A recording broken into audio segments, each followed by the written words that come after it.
नमस्कार। अगर आपको मेरा चैनल पसंद आता है तो मेरे चैनल को सब्सक्राइब, लाइक और शेयर कीजिए। आइए सुनते हैं गोदान का अगला भाग। स्वर राखी पांडे।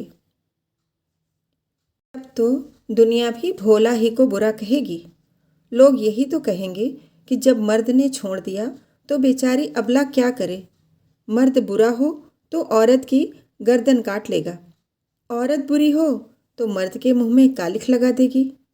इसके 2 महीने बाद एक दिन गांव में यह खबर फैली कि नोहरी ने मारे जूतों के भोला की चांद गंजी कर दी। वर्षा समाप्त हो गई थी और रबी बोने की तैयारियां हो रही थी। होरी की ऊख तो नीलाम हो गई थी। ऊख के बीज के लिए उसे रुपए न मिले और ऊख न बोई गई। उधर दाहिना बैल भी बैठाऊं हो गया था और एक नए बैल के बिना काम न चल सकता था। पुनिया का एक बैल नाले में गिरकर मर गया था। तब से और भी अड़चन पड़ गई थी। एक दिन पुनिया के खेत में हल जाता, एक दिन होरी के खेत में। हो खेतों की जुताई जैसी होनी चाहिए वैसी न हो पाती। होरी हल लेकर खेत में गया, मगर भोला की चिंता बनी हुई थी। उसने अपने जीवन में कभी यह न सुना था कि किसी स्त्री ने अपने पति को जूते से मारा हो। जूतों से क्या, थप्पड़ या घूंसे से मारने की भी कोई घटना उसे याद न आती थी। और आज नोहरी ने भोला को जूतों से पीटा और सब लोग तमाशा देखते रहे। इस औरत से कैसे उस अभागे का गला छूटे। अब तो भोला को कहीं डूब ही मरना चाहिए। जब जिंदगी में बदनामी और दुर्दशा के सिवा और कुछ न हो तो आदमी का मर जाना ही अच्छा। कौन भोला के नाम को रोने वाला बैठा है। बेटे चाहे क्रियाकर्म कर दें, लेकिन लोग लाज के बस आंसू किसी की आंख में न आएगा। तिरसना में बस में पड़कर आदमी इस तरह अपनी जिंदगी चौपट करता है। जब कोई रोने वाला ही नहीं तो फिर जिंदगी का क्या मोह और मरने से क्या डरना। एक यह नोहरी है और एक यह चमारिन है सिलिया। देखने सुनने में उससे लाख दर्जे अच्छी। चाहे तो दो को खिलाकर खाए और राधिका बनी घूमे, लेकिन मजूरी करती है, भूखों मरती है और मतई के नाम पर बैठी है। और वह निर्दयी बात भी नहीं पूछता। कौन जाने धनिया मर गई होती तो आज होरी की भी यही दशा होती। उसकी मौत की कल्पना ही से होरी को रोमांच हो उठा। धनिया की मूर्ति मानसिक नेत्रों के सामने आकर खड़ी हो गई। सेवा और त्याग की देवी, जबान की तेज पर मोम जैसा हृदय, पैसे पैसे के पीछे प्राण देने वाली, पर मर्यादा रक्षा के लिए अपना सर्वस्व होम कर देने को तैयार। जवानी में वह कम रूपवती न थी। नोहरी उसके सामने क्या है। चलती थी तो रानी सी लगती थी। जो देखता था देखता ही रह जाता था। यह पटेश्वरी और झिंगुरी तब जवान थे। दोनों धनिया को देखकर छाती पर हाथ रख लेते थे। द्वार के 100 चक्कर लगाते थे। होरी उनकी ताक में रहता था, मगर छेड़ने का कोई बहाना न पाता था। उन दिनों घर में खाने पीने की बड़ी तंगी थी। पाला पड़ गया था और खेतों में भूसा तक न हुआ था। लोग झरबेरियां खा खा कर दिन काटते थे। होरी को कहत के कैंप में काम करने जाना पड़ता था। 6 पैसे रोज मिलते थे। धनिया घर में अकेली ही रहती थी, लेकिन कभी किसी ने उसे किसी छैला की ओर ताकते नहीं देखा। पटेश्वरी ने एक बार कुछ छेड़ की थी। उसका ऐसा मुंहतोड़ जवाब दिया कि अब तक नहीं भूले। सहसा उसने माता दीन को अपनी ओर आते देखा। कसाई कहीं का, कैसा तिलक लगाए हुए है, मानो भगवान का असली भगत है। रंगा हुआ सियार। ऐसे ब्राह्मण को माता दीन को उसने मन में कितना पानी पी पी कर कोसा था। अब वह उनसे क्षमादान मांगेगी। उससे सचमुच बड़ी भूल हुई कि उसने उसको सारे गांव के सामने अपमानित किया। वह तो चमारिन है, जात की हेठी। उसका क्या बिगड़ा। आज 10-20 लगाकर बिरादरी को रोटी दे दे, फिर बिरादरी में ले ली जाएगी। उन बेचारे का तो सदा के लिए धर्म नाश हो गया। वह मरजाद अब उन्हें फिर नहीं मिल सकता। वह क्रोध में कितनी अंधी हो गई थी। कि सबसे उनके प्रेम का ढिंढोरा पीटती फिरी। उनका तो धर्म भ्रष्ट हो गया था, उन्हें तो क्रोध था ही। उसके सिर पर क्यों भूत सवार हो गया? वह अपने ही घर चली जाती तो कौन बुराई हो जाती? घर में उसे कोई बांध तो न लेता। देश माता दीन की पूजा इसलिए तो करता है कि वह नेम धर्म से रहते हैं। वही धर्म नष्ट हो गया तो वह क्यों न उसके खून के प्यासे हो जाते। ज़रा देर पहले तक उसकी नज़र में सारा दोष माता दीन का था और अब सारा दोष अपना था। सहृदयता ने सहृदयता पैदा की। उसने बच्चे को छाती से लगाकर खूब प्यार किया। अब उसे देखकर लज्जा और ग्लानि नहीं होती। वह अब केवल उसकी दया का पात्र नहीं, वह अब उसके संपूर्ण मातृ स्नेह और गर्व का अधिकारी है। कार्तिक की रुपहली चांदनी प्रकृति पर मधुर संगीत की भांति छाई हुई थी। सिलिया घर से निकली। वह सोना के पास जाकर यह सुख संवाद सुनाएगी। अब उससे नहीं रहा जाता। अभी तो सांझ हुई है, डोंगी मिल जाएगी। वह कदम बढ़ाती हुई चली। नदी पर आकर देखा तो डोंगी उस पार थी और माझी का कहीं पता नहीं। चांद खुलकर जैसे नदी में बहा जा रहा था। वह एक क्षण खड़ी सोचती रही, फिर नदी में घुस पड़ी। नदी में कुछ ऐसा ज्यादा पानी तो क्या होगा? उस उल्लास के सागर के सामने वह नदी क्या चीज थी? पानी पहले तो घुटनों तक था, फिर कमर तक आया और अंत में गर्दन तक पहुंच गया। सिलिया डरी कहीं डूब न जाए, कहीं कोई गड्ढा न पड़ जाए, पर उसने जान पर खेलकर पांव आगे बढ़ाया। अब वह मझधार में है। मौत उसके सामने नाच रही है, मगर वह घबराई नहीं। उसे तैरना आता था। लड़कपन में इसी नदी में वह कितनी बार तैर चुकी है। खड़े खड़े नदी को पार भी कर चुकी है। फिर भी उसका कलेजा धक धक कर रहा है। मगर पानी कम होने लगा। अब कोई भय नहीं। उसने जल्दी जल्दी नदी पार करी और किनारे पहुंचकर अपने कपड़े का पानी निचोड़ा और शीत से कांपती आगे बढ़ी। चारों ओर सन्नाटा था। गीदड़ों की आवाज़ भी न सुनाई पड़ती थी और सोना से मिलने की मधुर कल्पना उसे लड़ाई लिए जाती थी। मगर उस गांव में पहुंचकर उसे सोना के घर जाते हुए संकोच होने लगा। मथुरा क्या कहेगा? उसके घर वाले क्या कहेंगे? सोना भी बिगड़ेगी कि इतनी रात गए तो ये क्यों आई? देहातों में दिन भर के थके मांदे किसान सरे शाम ही सो जाते हैं। सारे गांव में सोता पड़ गया था। मथुरा के घर के द्वार बंद थे। सिलिया किवाड़ न खुलवा सकी। लोग उसे इस भेष में देखकर क्या कहेंगे? वहीं द्वार पर अलाव में अभी आग चमक रही थी। सिलिया अपने कपड़े सेंकने लगी। सहसा किवाड़ खुला और मथुरा ने बाहर निकलकर पुकारा, अरे कौन बैठा है अलाव के पास?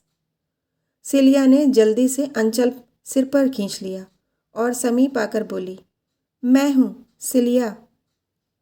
सिलिया, इतनी रात गए कैसे आई? वहाँ तो सब कुशल है। हाँ, सब कुशल है। जी घबरा रहा था, सोचा चलूँ सबसे भेंट करती आऊँ। दिन को तो छुट्टी ही नहीं मिलती। तो क्या नदी ठहाकर आई है? और कैसे आती? पानी कम न था। मथुरा उसे अंदर ले गया। बरोठे में अंधेरा था। उसने सिलिया का हाथ पकड़कर अपनी ओर खींचा। सिलिया ने झटके से हाथ छुड़ा लिया और रोष से बोली, देखो मथुरा, छोड़ोगे तो मैं सोना से कह दूंगी। तुम मेरे छोटे बहनोई हो, यह समझ लो। मालूम होता है सोना से मन नहीं पटता। मथुरा ने उसकी कमर में हाथ डालकर कहा, तुम बहुत निठुर हो सिल्लो। इस वक्त कौन देखता है? क्या इसलिए सोना से सुंदर हूँ? अपने भाग नहीं बखानते हो कि ऐसी इंद्र की परी पा गए, अब भौरा बनने का मन चला है? उससे कह दूँ तो तुम्हारा मुंह न देखे। मथुरा लंपट नहीं था। सोना से उसे प्रेम भी था। इस वक्त अंधेरा और एकांत और सिलिया का यौवन देखकर उसका मन चंचल हो उठा था। यह तंबीह पाकर होश में आ गया। सिलिया को छोड़ता हुआ बोला, तुम्हारे पैरों पड़ता हूँ सिल्लो, उससे न कहना। अभी जो सजा चाहो दे लो। सिल्लो को उस पर दया आ गई। धीरे से उसके मुंह पर चपत जमाकर बोली, इसकी सज़ा यही है कि फिर मुझसे शरारत न करना, ना किसी से करना, नहीं तो सोना तुम्हारे हाथ से निकल जाएगी। मैं कसम खाता हूँ सिल्लो, अब कभी ऐसा ना होगा।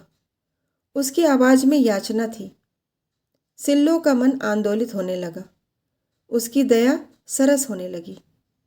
और जो करो तो तुम जो चाहना करना। सिल्लो का मुंह उसके मुंह के पास आ गया था और दोनों की सांस और आवाज़ और देह में कंपन हो रहा था।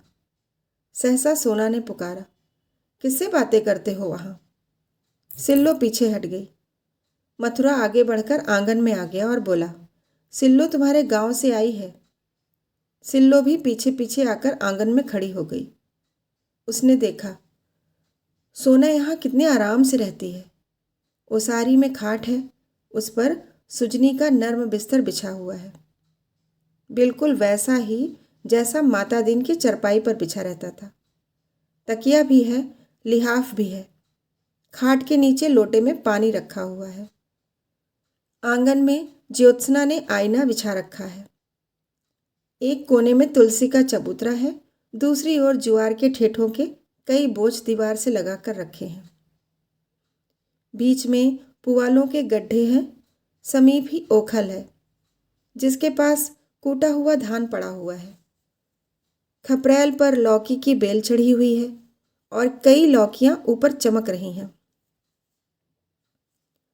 दूसरी ओर की ओसारी में एक गाय बंधी हुई है। इस खंड में मथुरा और सोना सोते हैं और लोग दूसरे खंड में होंगे। सिलिया ने सोचा, सोना का जीवन कितना सुखी है। सोना उठकर आंगन में आ गई थी, मगर सिल्लो से टूटकर गले नहीं मिली। सिल्लो ने समझा, शायद मथुरा के खड़े रहने के कारण सोना संकोच कर रही है, या कौन जाने उसे अब अभिमान हो गया हो। सिल्लो चमारिन से गले मिलने में अपना अपमान समझती हो। उसका सारा उत्साह ठंडा पड़ गया। इस मिलन से हर्ष के बदले उसे ईर्ष्या हुई। सोना का रंग कितना खुल गया है और देह कैसी कंचन की तरह निखर आई है। गठन भी सुडौल हो गया है। मुख पर गृहिणीत्व का गरिमा के साथ युवती की साहस छवि भी है। सिल्लो एक क्षण के लिए जैसे मंत्रमुग्ध मुग्ध सी खड़ी ताकती रह गई। यह वही सोना है जो सूखी सी देह लिए झोटे खोले इधर उधर दौड़ा करती थी।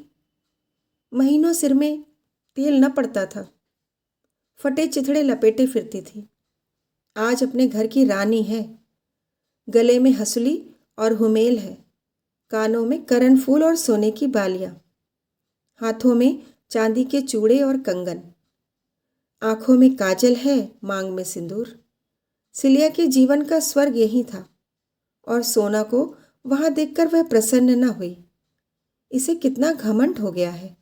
कहाँ सिलिया के गले में बाहें डाले घास छीलने जाती थी और आज सीधे ताकती भी नहीं।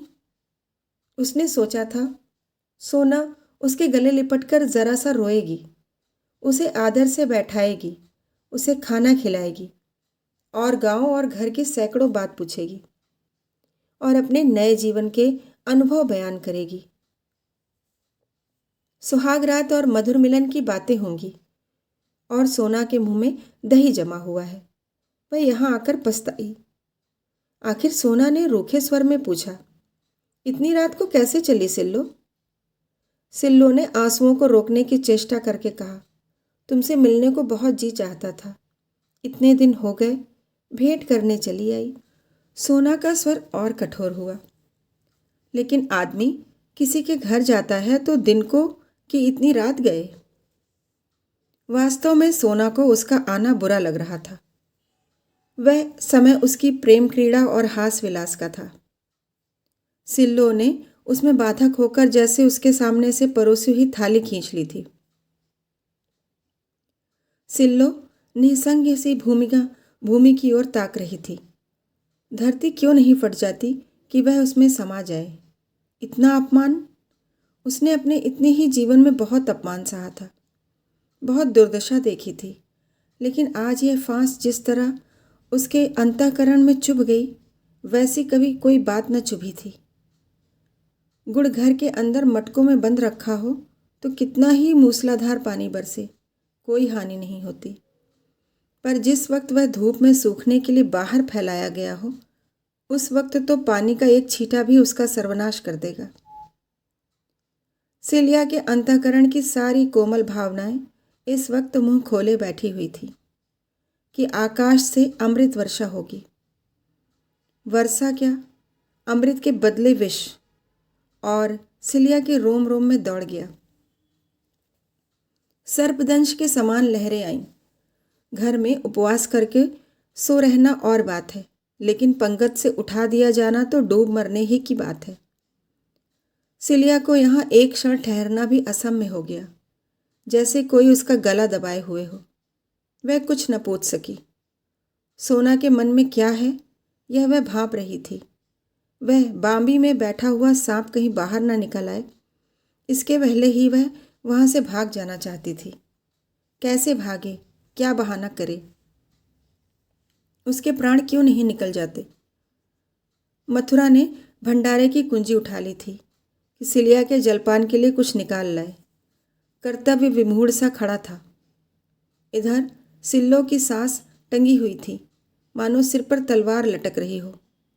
सोना की दृष्टि में सबसे बड़ा पाप किसी पुरुष का पर स्त्री और स्त्री का पर पुरुष की ओर ताकना था। इस अपराध के लिए उसके यहाँ कोई क्षमा न थी। चोरी, हत्या, जाल, कोई अपराध इतना भीषण न था। हंसी दिल्लगी को वह बुरा न समझती थी, अगर खुले हुए रूप में हो। लुके छिपे की हंसी दिल्लगी को भी वह हेय समझती थी। छुटपन से ही वह बहुत ही रीति की बातें जानने और समझने लगी थी। होरी को जब कभी हाट से घर आने में देर हो जाती थी और धनिया को पता लग जाता था कि वह दुलारी सहुआइन की दुकान पर गया था, चाहे तंबाकू लेने ही क्यों ना गया हो, तो वह कई कई दिन तक होरी से बोलती न थी और न घर का काम करती थी। एक बार इसी बात पर वह अपने नैहर भाग गई थी।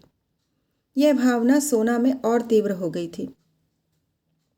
जब तक उसका विवाह न हुआ था, यह भावना उतनी बलवान न थी, पर विवाह हो जाने के बाद तो उसने व्रत का रूप धारण कर लिया था। ऐसे स्त्री पुरुषों की अगर खाल भी खींच ली जाती तो उसे दया न आती। प्रेम के लिए दाम्पत्य के बाहर उसकी दृष्टि में कोई स्थान न था। स्त्री पुरुष का एक दूसरे के साथ जो कर्तव्य है, इसी को वह प्रेम समझती थी। फिर सिल्लो से उसका बहन का नाता था। सिल्लो को वह प्यार करती थी, उस पर विश्वास करती थी। वही सिल्लो आज उससे विश्वासघात कर रही है। मथुरा और सिल्लो में अवश्य ही पहले से साठगांठ होगी। मथुरा उससे नदी के किनारे या खेतों में मिलता होगा और आज वह इतनी रात गए नदी पार करके इसीलिए आई है। अगर उसने इन दोनों की बातें सुन ली होती तो उसे खबर तक न होती। मथुरा ने प्रेम मिलन के लिए यही अवसर सबसे अच्छा समझा होगा। घर में सन्नाटा जो है, उसका हृदय सब कुछ जानने के लिए विकल हो रहा था। वह सारा रहस्य जान लेना चाहती थी, जिसमें अपनी रक्षा के लिए कोई विधान सोच सके। और यह मथुरा यहाँ क्यों खड़ा है? क्यों वह उसे कुछ बोलने भी न देगा? उसने रोष से कहा, तुम बाहर क्यों नहीं जाते, या यहीं पहरा देते रहोगे? मथुरा बिना कुछ कहे बाहर चला गया। उसके प्राण सूखे जाते थे कि कहीं सिल्लो सब कुछ कह न डाले, और सिल्लो के प्राण सूखे जाते थे कि अब वह लटकती हुई तलवार सिर पर गिरना चाहती है। तब सोना ने बड़े गंभीर स्वर में सिल्लो से पूछा, देखो सिल्लो, मुझसे साफ साफ बता दो, नहीं मैं तुम्हारे सामने यहीं अपनी गर्दन पर गड़ासा मार लूँगी। फिर तुम मेरी सौत बनकर राज करना। देखो, गड़ासा वह सामने पड़ा है। एक मयान में दो तलवारें नहीं रह सकती। उसने लपक कर सामने आंगन में से गड़ासा उठा लिया और उसे हाथ में लिए। फिर बोली, यह मत समझना कि मैं खाली धमकी दे रही हूँ। क्रोध में मैं क्या कर बैठूं नहीं कह सकती। साफ साफ बता दे। सिलिया कांप उठी। एक एक शब्द उसके मुंह से निकल पड़ा मानो ग्रामोफोन में भरी हुई आवाज़ हो। वह एक शब्द भी न छिपा सकी। सोना के चेहरे पर भीषण संकल्प खेल रहा था, मानो खून सवार हो। सोना ने उसकी ओर बरछी किसी चुभने वाली आंखों से देखा और मानो कटार का आघात करती हुई बोली, ठीक ठीक कहती हो? बिल्कुल ठीक, अपनी बच्चे की कसम। कुछ छिपाया तो नहीं? अगर मैंने रत्ती भर छिपाया हो तो मेरी आंखें फूट जाएं। तुमने उस पापी को लात क्यों नहीं मारी? उसे दांत क्यों नहीं काट लिया? उसका खून क्यों नहीं पी लिया? चिल्लाई क्यों नहीं? सिल्लो क्या जवाब दे? सोना ने उन्मादनी की भांति अंगारे की सी आंखें निकालकर कहा, बोलती क्यों नहीं? क्यों तूने उसकी नाक दांतों से नहीं काट ली? क्यों नहीं दोनों हाथों से उसका गला दबा दिया? तब मैं तेरे चरणों पर सिर झुकाती। अब तो तुम मेरी आंखों में हरजाई हो, निरी बेसवा। अगर यही करना था तो माता दीन का नाम क्यों कलंकित कर रही है? क्यों किसी को लेकर बैठ नहीं जाती? क्यों अपने घर नहीं चली गई? यही तो तेरे घर वाले चाहते थे। तू उपले और घास लेकर बाजार जाती, वहां से रुपए लाती और तेरा बाप बैठा उसी रुपए की ताड़ी पीता। फिर क्यों उस ब्राह्मण का अपमान कराया? क्यों उसकी आबरू में पट्टा लगाया? क्यों सतवंती बनी बैठी हो? जब अकेले नहीं रहा जाता तो किसी से सगाई क्यों नहीं कर लेती? क्यों नदी तालाब में डूब नहीं मरती? क्यों दूसरे के जीवन में विष घोलती हो? आज मैं तुमसे कह देती हूँ कि अगर इस तरह की बात फिर हुई और मुझे पता लगा तो हम तीनों में से एक भी जीते न रहेंगे। बस अब मुंह में कालिख लगाकर जाओ। आज से मेरे और तुम्हारे बीच में कोई नाता नहीं रहा। सिल्लो धीरे से उठी और संभल कर खड़ी हुई। जान पड़ा उसकी कमर टूट गई है। एक क्षण साहस बटोरती रही, किंतु अपनी सफाई में कुछ सूझ न पड़ा। आंखों के सामने अंधेरा था, सिर में चक्कर, कंठ सूख रहा था और सारी देह सुन्न हो गई थी, मानो रोम छिद्रों से प्राण उड़े जा रहे हों। एक एक पग इस तरह रखती हुई मानो सामने गड्ढा है। वह बाहर आई और नदी की ओर चली। द्वार पर मथुरा खड़ा था। बोला, इस वक्त कहाँ जाती हो सिल्लो? सिल्लो ने कोई जवाब न दिया। मथुरा ने भी फिर कुछ न पूछा। वही रूपहली चांदनी अब भी छाई हुई थी।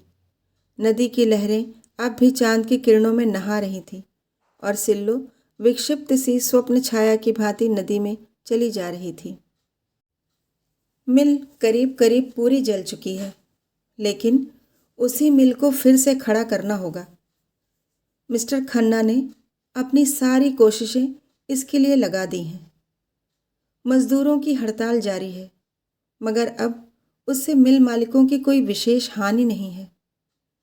नए आदमी कम वेतन पर मिल गए हैं और जी तोड़ कर काम करते हैं, क्योंकि उनमें सभी ऐसे हैं जिन्होंने बेकारी के कष्ट भोग लिए हैं और अब अपना बस चलते ऐसा कोई काम करना नहीं चाहते जिससे उनकी जीविका में बाधा पड़े। चाहे जितना काम लो, चाहे जितनी कम छुट्टियां दो, उन्हें कोई शिकायत नहीं। सिर झुकाए बैलों की तरह काम में लगे रहते हैं। घुड़कियाँ, गालियाँ, यहाँ तक कि डंडों की मार भी उनमें ग्लानि नहीं पैदा करती।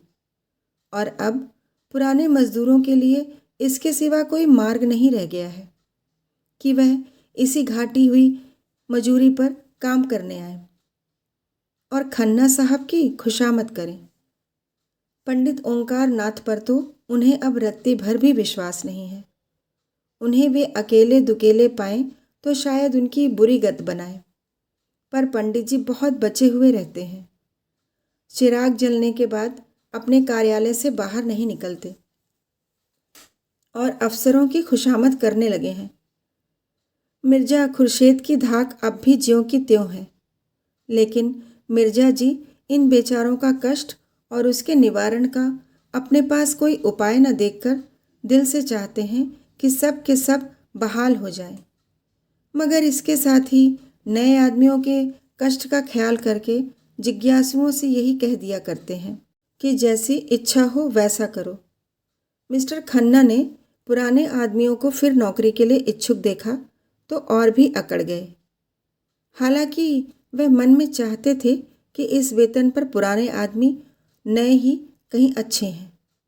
नए आदमी अपना सारा जोर लगाकर भी पुराने आदमियों के बराबर काम न कर सकते थे।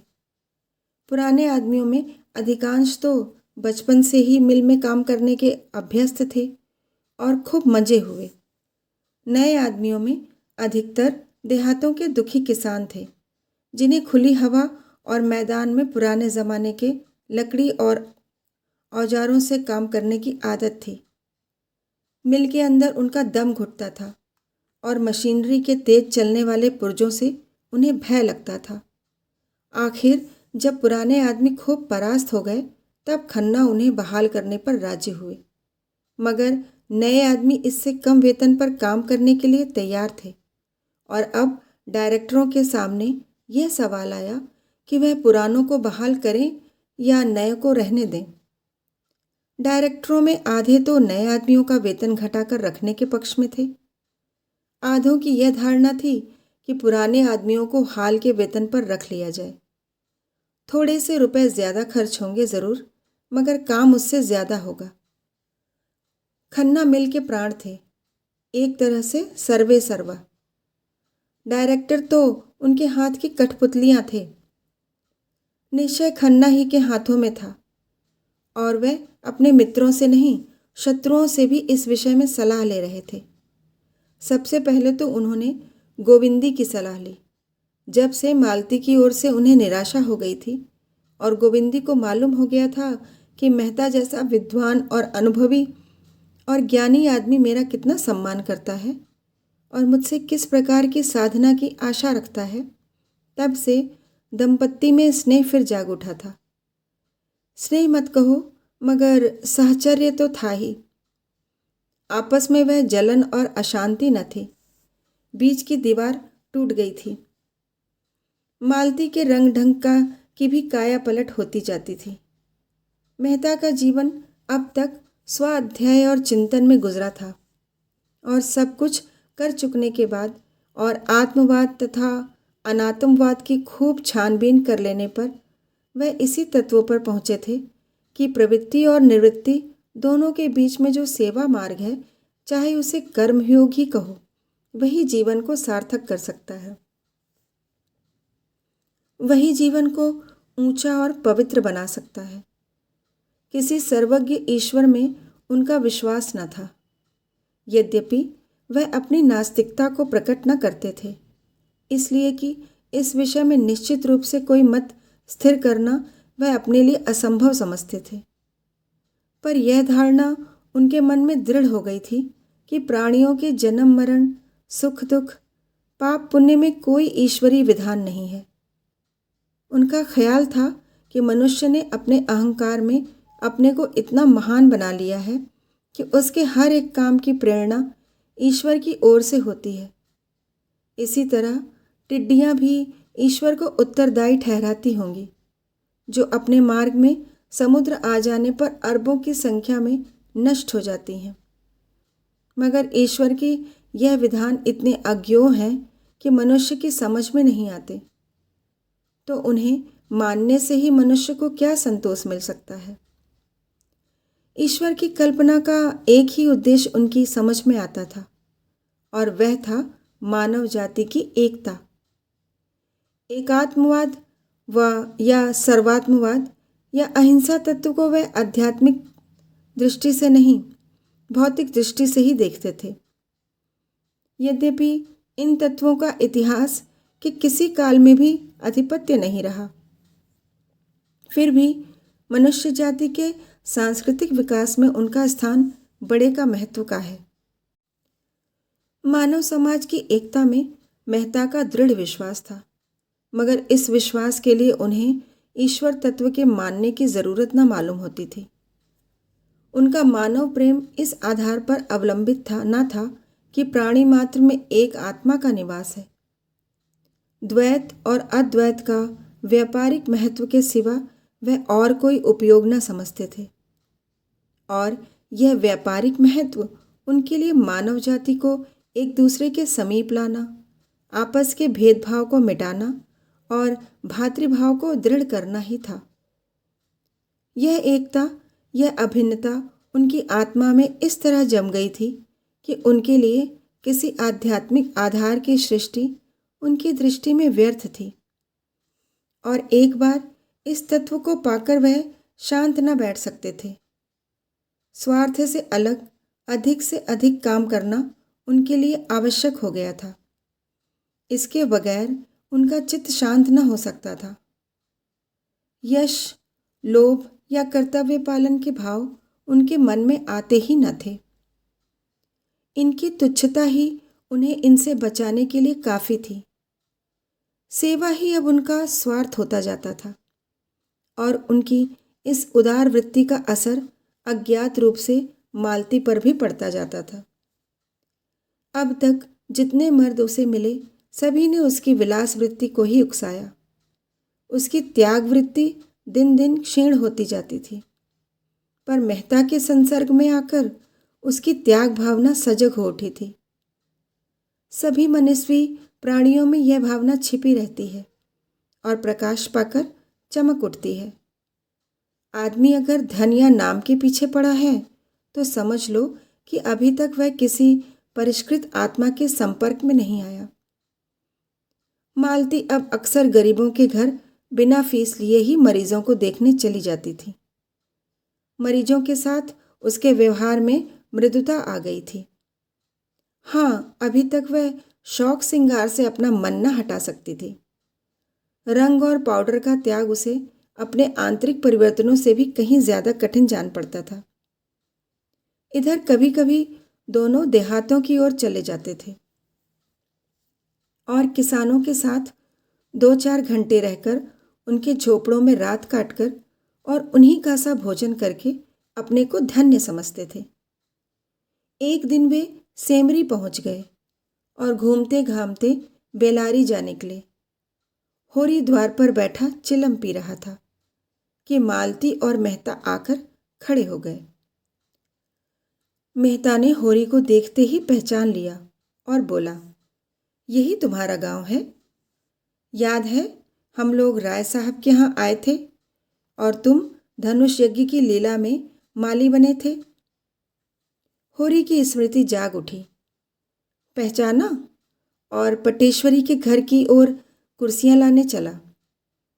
मेहता ने कहा, कुर्सियों का कोई काम नहीं, हम लोग इसी खाट पर बैठ जाते हैं।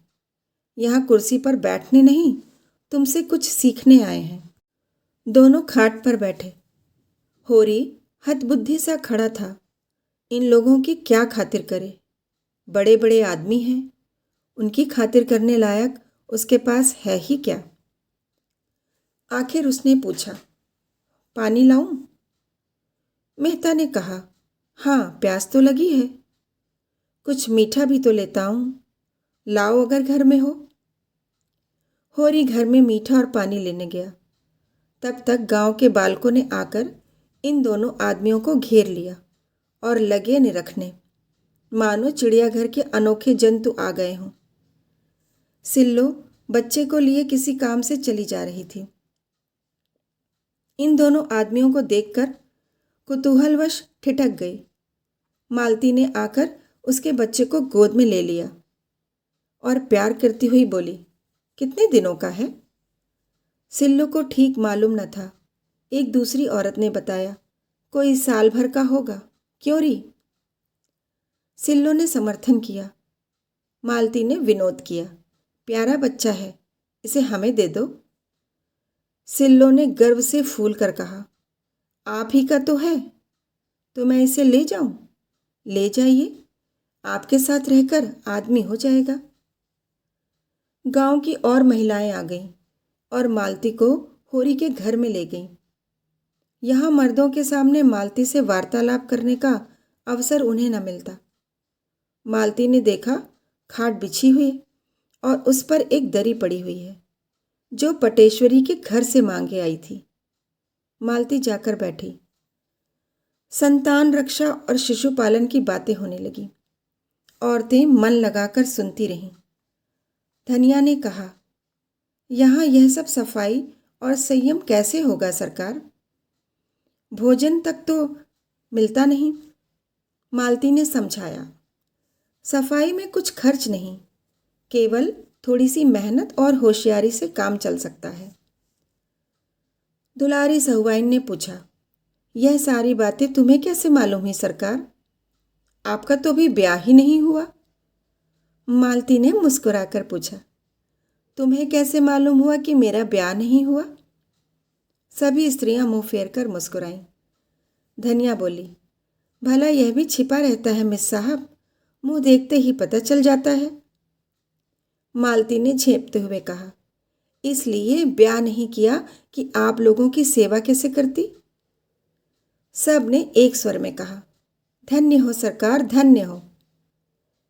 सिलिया मालती के पांव दबाने लगी। सरकार कितनी दूर से आई हैं, थक गई होंगी। मालती ने पांव खींचकर कहा, नहीं नहीं, मैं थकी नहीं हूं, मैं तो हवा गाड़ी पर आई हूं। मैं चाहती हूं आप लोग अपने बच्चे लाएं तो मैं उन्हें देखकर आप लोगों को बताऊं कि आप उन्हें कैसे तंदुरुस्त और निरोग रख सकती हैं। जरा देर में 20-25 बच्चे आ गए। मालती उनकी परीक्षा करने लगी। कई बच्चों की आंखें उठी थीं। उनकी आंख में दवा डाली। अधिकतर बच्चे दुर्बल थे। इसका कारण था माता पिता को भोजन अच्छा न मिलना। मालती को यह जानकर आश्चर्य हुआ कि बहुत कम घरों में दूध होता था। घी के तो सालों दर्शन नहीं होते। मालती ने यहाँ भी उन्हें भोजन करने का महत्व समझाया, जैसा वह सभी गांवों में किया करती थी। उसका जी इसलिए जलता था कि ये लोग अच्छा भोजन क्यों नहीं करते। उसे ग्रामीणों पर क्रोध आ जाता था। क्या तुम्हारा जन्म इसीलिए हुआ है कि तुम मर मर कर कमाओ और जो कुछ पैदा हो उसे खा ना सको? जहाँ 2-4 बैलों के लिए भोजन है, 1-2 गाय भैंसों के लिए चारा नहीं है। क्यों ये लोग भोजन को जीवन की मुख्य वस्तु न समझकर उसे केवल प्राण रक्षा की वस्तु समझते हैं?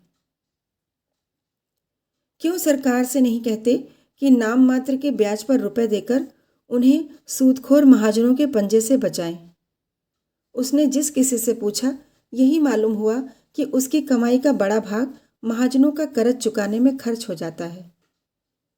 बंटवारे का मरज भी बढ़ता जाता था। आपस में इतना वैमनस्य था कि शायद ही कोई 2 भाई एक साथ रहते हों। उनकी इस दुर्दशा का कारण बहुत कुछ उनकी संकीर्णता और स्वार्थपरता थी। मालती इन्हीं विषयों पर महिलाओं से बातें करती रही। उनकी श्रद्धा देख देख कर उसके मन में सेवा की प्रेरणा और भी प्रबल हो रही थी। इस त्यागमय जीवन के सामने यह विलासी जीवन कितना तुच्छ और बनावटी था। आज उसके वह रेशमी कपड़े जिन पर जरी का काम था, और वह सुगंध से महकता हुआ शरीर, और वह पाउडर से अलंकृत मुखमंडल उसे लज्जित करने लगा। उसकी कलाई पर बंधी सोने की घड़ी जैसे अपने अपलक नेत्रों से उसे घूर रही थी। उसके गले में चमकता हुआ जड़ाऊ नेकलेस मानो उसका गला घोंट रहा था। इन त्याग और श्रद्धा की देवियों के सामने वह अपनी दृष्टि में नीची लग रही थी। वह इन ग्रामीणों से बहुत सी बातें ज्यादा जानती थी, समय की गति ज्यादा पहचानती थी, लेकिन जिन परिस्थितियों में ये गरीबने जीवन को सार्थक कर रही हैं, उनमें क्या वह एक दिन भी रह सकती है? जिनमें अहंकार का नाम नहीं, दिन भर काम करती हैं, उपवास करती हैं, रोती हैं, फिर भी इतनी प्रसन्न मुख। दूसरे उनके लिए इतने अपने हो गए हैं कि अपना अस्तित्व ही नहीं रहा। उनका अपनापन अपने लड़कों की में, अपने पति में, अपने संबंधियों में है। इस भावना की रक्षा करते हुए इसी भावना का क्षेत्र और बढ़ाकर भावी नारीत्व का आदर्श निर्माण होगा। जागृत देवियों में इसकी जगह आत्मसेवन का जो भाव आ बैठा है, सब कुछ अपने लिए, अपने भोग विलास के लिए, उससे तो यह सुषुप्ता अवस्था ही अच्छी। पुरुष निर्दयी हैं, माना, लेकिन है तो इन्हीं माताओं के बेटा। क्यों माता ने पुत्र को ऐसी शिक्षा नहीं दी कि वह माता की स्त्री जाति की पूजा करता? इसीलिए कि माता को यह शिक्षा देनी नहीं आती, इसलिए कि उसने अपने को इतना मिटाया कि उसका रूप ही बिगड़ गया, उसका व्यक्तित्व ही नष्ट हो गया। नहीं, अपने को मिटाने से काम न चलेगा। नारी को समाज कल्याण के लिए अपने अधिकारों की रक्षा करनी पड़ेगी, उसी तरह जैसे इन किसानों ने कि अपनी रक्षा के लिए इस देवत्व का कुछ त्याग करना पड़ेगा। संध्या हो गई थी। मालती को औरतें अब तक घेरे हुए थीं। उसकी बातों में जैसे उन्हें तृप्ति न होती थी। कई औरतों ने उससे रात को वहीं रहने का आग्रह किया।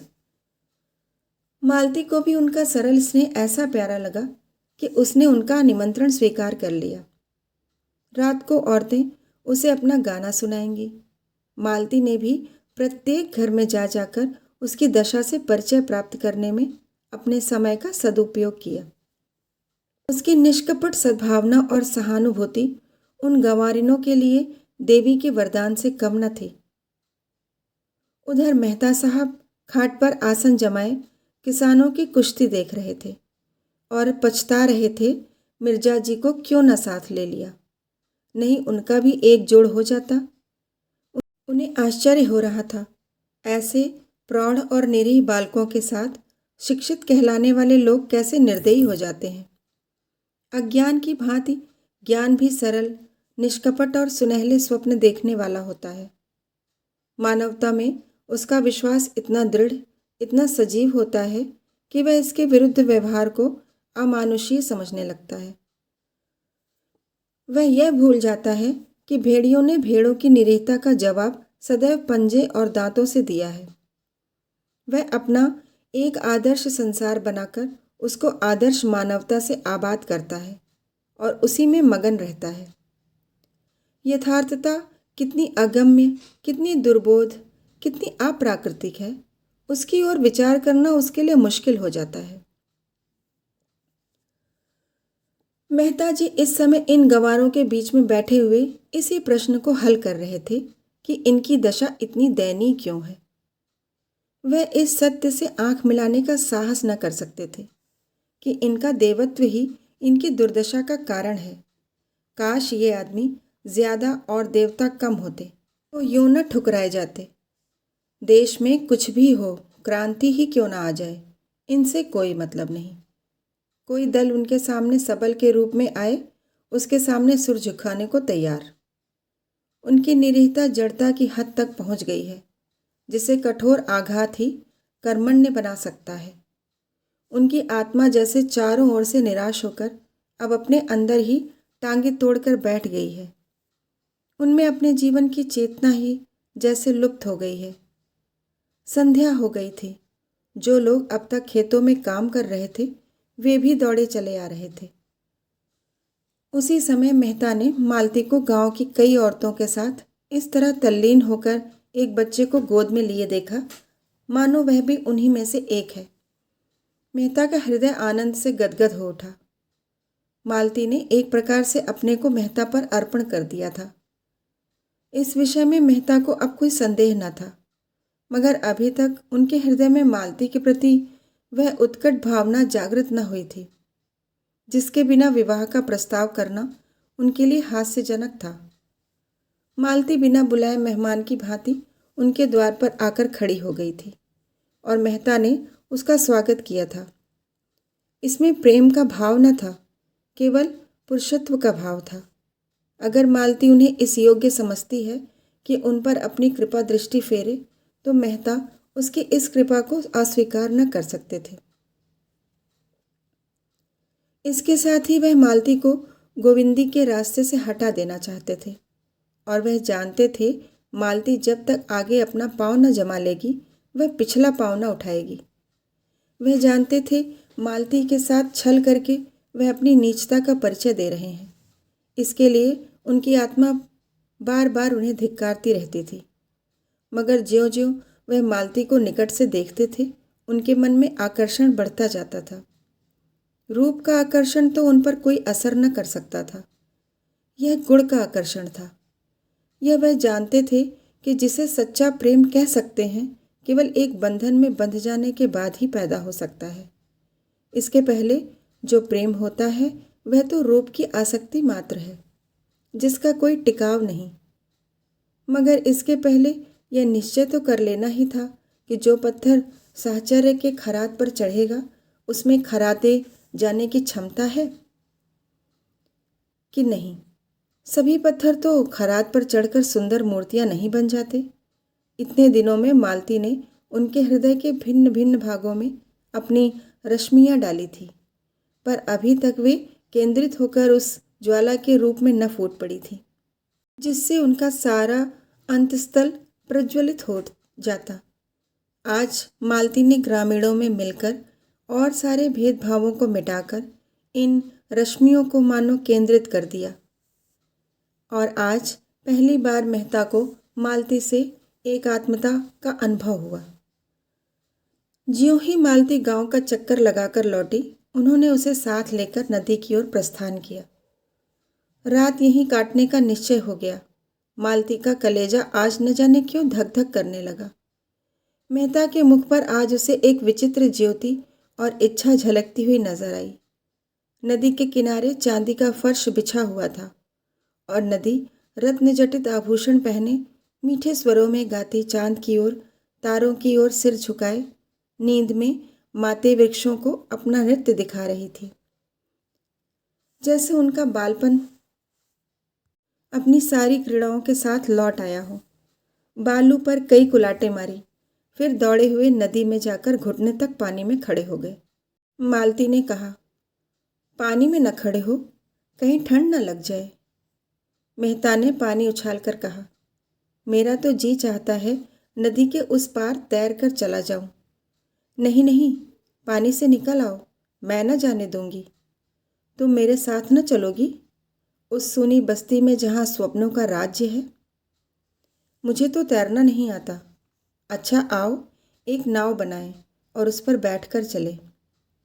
वह बाहर निकल आए। आसपास बड़ी दूर तक झाऊ का जंगल खड़ा था।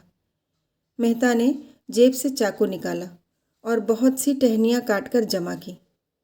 करार पर सरपत के जूट खड़े थे। ऊपर चढ़कर सरपत का एक गट्ठा काट लाए और वहीं बालू के फर्श पर बैठकर सरपत की रस्सी बांटने लगे। ऐसे प्रसन्न थे मानो स्वर्ग आरोहण की तैयारी कर रहे हैं। कई बार उंगलियां चिर गईं, खून निकला। मालती बिगड़ रही थी, बार बार गांव लौट चलने के लिए आग्रह कर रही थी, पर उन्हें कोई परवाह न थी। वही बालकों का सा उल्लास था, वही अल्हड़पन, वही हठ। दर्शन और विज्ञान सभी इस प्रवाह में बह गए थे। रस्सी तैयार हो गई। झाऊ का बड़ा सा तख्त बन गया। टहनियाँ दोनों सिरों पर रस्सी से जोड़ दी गई थीं।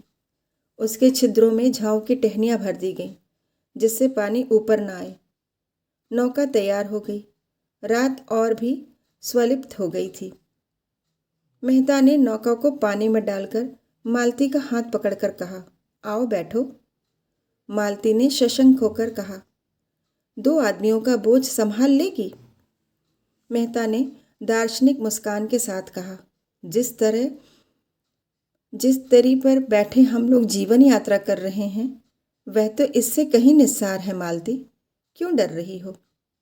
डर किस बात का, जब तुम साथ हो? सच कहती हो? अब तक मैंने बगैर किसी की सहायता के बाधाओं को जीता है, अब तो तुम्हारे संग हूँ। दोनों उस झाऊ के तख्ते पर बैठे और मेहता ने झाऊ के एक डंडे से ही उसे खेना शुरू किया। तख्ता डगमगाता हुआ पानी में चला। मालती ने मन को इस तख्ते से हटाने के लिए पूछा, तुम तो हमेशा शहरों में रहे, गांव के जीवन का तुम्हें कैसे अभ्यास हो गया? मैं तो ऐसा तख्ता कभी बना भी नहीं सकती। मेहता ने उसे अनुरक्त नेत्रों से देखकर कहा, शायद यह मेरे पिछले जन्म का संस्कार है। प्रकृति से स्पर्श होते ही जैसे मुझ में नया जीवन सा आ जाता है। नस नस में स्फूर्ति छा जाती है। एक एक पक्षी, एक एक पशु जैसे मुझे आनंद का निमंत्रण देता हुआ जान पड़ता है, मानो भूले हुए सुखों की याद दिला रहा हो। यह आनंद मुझे और कहीं नहीं मिलता, मालती। संगीत के रुलाने वाले स्वरों में भी नहीं, दर्शन की ऊंची उड़ानों में भी नहीं। जैसे अपने आप को पा जाता हूँ, जैसे पक्षी अपने घोंसले में आ जाए। तख्ता डगमगाता कभी तिरछा कभी सीधा, कभी चक्कर खाता हुआ चला जा रहा था। सहसा मालती ने कातर कंठ से पूछा, और मैं तुम्हारे जीवन में कभी नहीं आती? मेहता ने उसका हाथ पकड़कर कहा, आती हो, बार बार आती हो, सुगंध के एक झोंके की तरह, कल्पना की छाया की तरह, और फिर अदृश्य हो जाती हो। दौड़ता हूँ कि तुम्हें करपाश में बांध लूँ, पर हाथ खुले रह जाते हैं और तुम गायब हो जाती हो। मालती ने उन्माद की दशा में कहा, लेकिन तुमने इसका कारण भी सोचा, समझना चाहा? हाँ मालती, बहुत सोचा, बार बार सोचा। तो क्या मालूम हुआ? यही कि मैं जिस आधार पर जीवन का भवन खड़ा करना चाहता हूँ वह अस्थिर है। यह कोई विशाल भवन नहीं है, केवल एक छोटी सी शांत कुटिया है, लेकिन उसके लिए भी तो कोई स्थिर आधार चाहिए। मालती ने अपना हाथ छुड़ाकर जैसे मान करते हुए कहा, यह झूठा आक्षेप है। तुमने सदैव मुझे परीक्षा की आंखों से देखा, कभी प्रेम की आंखों से नहीं। क्या तुम इतना भी नहीं जानते कि नारी परीक्षा नहीं चाहती, प्रेम चाहती है? परीक्षा गुणों को अवगुण, सुंदर को असुंदर बनाने वाली चीज़ है। प्रेम अवगुणों को गुण बनाता है, असुंदर को सुंदर। मैंने तुमसे प्रेम किया।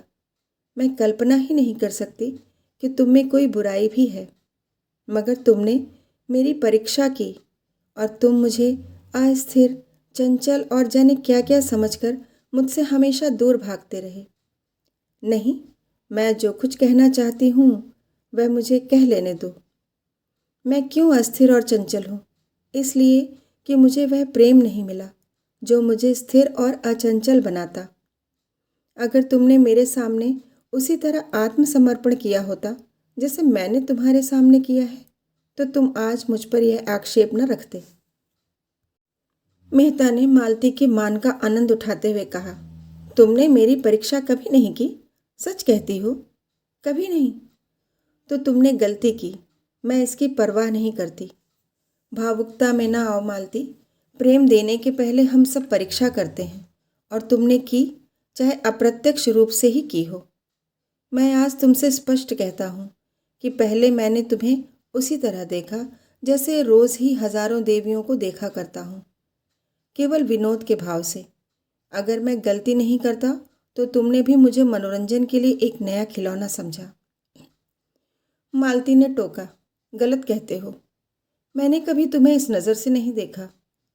मैंने पहले ही दिन तुम्हें अपना देव बनाकर अपने हृदय।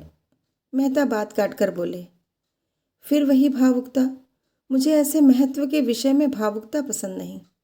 अगर तुमने पहले ही दिन से मुझे इस कृपा के योग्य समझा तो इसका यही कारण हो सकता है कि मैं रूप भरने में तुमसे ज़्यादा कुशल हूँ।